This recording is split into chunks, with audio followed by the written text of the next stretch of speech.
qu'ils aiment la Jeep Academy et ils le disent. Lors de la session organisée au domaine de Cigaloux, au cœur de la Provence, nous avons rencontré Nathalie, propriétaire d'un Wrangler diesel. Elle est passionnée par sa voiture qu'elle a acquise il y a seulement quelques mois, mais elle était aussi curieuse de découvrir les capacités tout-terrain de son nouveau véhicule.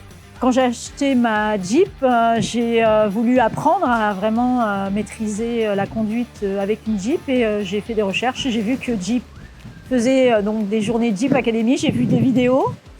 Je me suis dit mais c'est magnifique, c'est ça que je veux apprendre à faire, donc voilà, je me suis inscrite.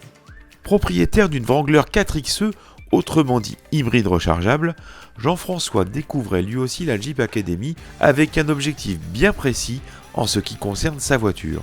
Mon but c'était de connaître les limites. C'était les limites du conducteur peut-être à un très haut niveau, mais surtout de la voiture, pour avoir moins peur. Parce que je trouve que déjà on n'y va pas parce qu'on a peur. Alors que là, on a passé des trucs au niveau des dévers à 40 degrés, 35 degrés, c'est énorme. On n'aurait jamais osé faire, donc se rassurer des possibilités de la voiture pour pouvoir s'en servir presque à 50 ou 60%. Pas aller chercher les limites, parce qu'après, c'est trop bête. Exploiter sa voiture en toute sécurité, même à 50%, permet déjà de vivre de belles sensations. Après une première demi-journée de pilotage tout-terrain, nous avons retrouvé Nathalie pour savoir si ses attentes avaient été comblées. Totalement, parce qu'en fait, on est vraiment sur des terrains qu'on n'a pas l'habitude de prendre. On a du coup la découverte de voir ce que peut faire ce type de véhicule. J'avais vu des vidéos, mais quand on est dedans et qu'on est guidé, c'est facile en fait.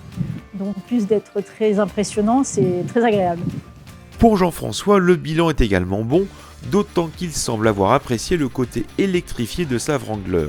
Peut-être dans la montagne, dans l'électrique, c'est gigantesque. Vous voulez avoir un moteur qui fait du bruit, en général, qui monte dans les tours.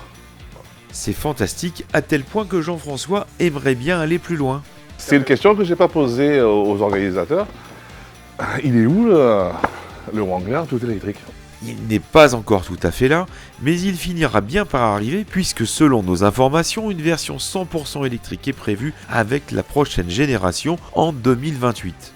D'ici là, plusieurs sessions de la Jeep Academy auront eu lieu et Nathalie a hâte d'y revenir. Absolument. Il faut que je trouve des collègues pour partager ça en faisant une journée à plusieurs, quoi. Ouais, ce serait super. À bientôt sur univerjeep.fr.